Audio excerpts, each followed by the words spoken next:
आखिरी प्रयास। एक समय की बात है। एक राज्य में एक प्रतापी राजा राज करता था। एक दिन उसके दरबार में एक विदेशी आगंतुक आया और उसने राजा को एक सुंदर पत्थर उपहार स्वरूप प्रदान किया। राजा वह पत्थर देख बहुत प्रसन्न हुआ। उसने उस पत्थर से भगवान विष्णु की प्रतिमा का निर्माण कर उसे राज्य के मंदिर में स्थापित करने का निर्णय लिया और प्रतिमा निर्माण का कार्य राज्य के महामंत्री को सौंप दिया। महामंत्री गांव के सर्वश्रेष्ठ मूर्तिकार के पास गया और उसे वह पत्थर देते हुए बोला, महाराज, मंदिर में भगवान विष्णु की प्रतिमा स्थापित करना चाहते हैं। 7 दिवस के भीतर इस पत्थर से भगवान विष्णु की प्रतिमा तैयार कर राजमहल पहुंचा देना। इसके लिए तुम्हें 500 स्वर्ण मुद्राएं दी जाएंगी।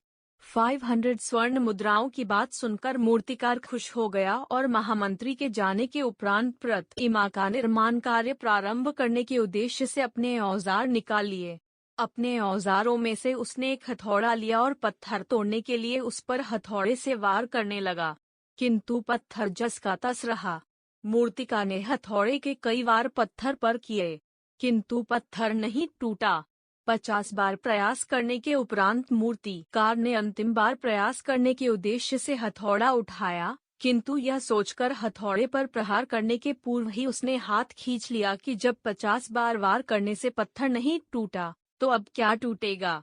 वह पत्थर लेकर वापस महामंत्री के पास गया और उसे यह कह वापस कर आया कि इस पत्थर को तोड़ना नामुमकिन है, इसलिए इससे भगवान विष्णु की प्रतिमा नहीं बन सकती। महामंत्री को राजा का आदेश हर स्थिति में पूर्ण करना था, इसलिए उसने भगवान विष्णु की प्रतिमा निर्मित करने का कार्य गांव के एक साधारण से मूर्तिकार को सौंप दिया। पत्थर लेकर मूर्तिकार ने महामंत्री के सामने ही उस पर हथौड़े से प्रहार किया और वह पत्थर एक बार में ही टूट गया। पत्थर टूटने के बाद मूर्तिकार प्रतिमा बनाने में जुट गया। इधर महामंत्री सोचने लगा कि काश पहले मूर्तिकार ने एक अंतिम प्रयास और किया होता तो सफल हो गया होता और 500 स्वर्ण मुद्राओं का हकदार बनता। सीख।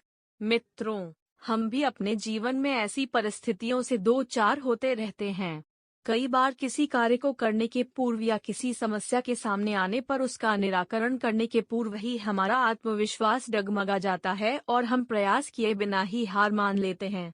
कई बार हम 1-2 प्रयास में असफलता मिलने पर आगे प्रयास करना छोड़ देते हैं, जबकि हो सकता है कि कुछ प्रयास और करने पर कार्य पूर्ण हो जाता या समस्या का समाधान हो जाता।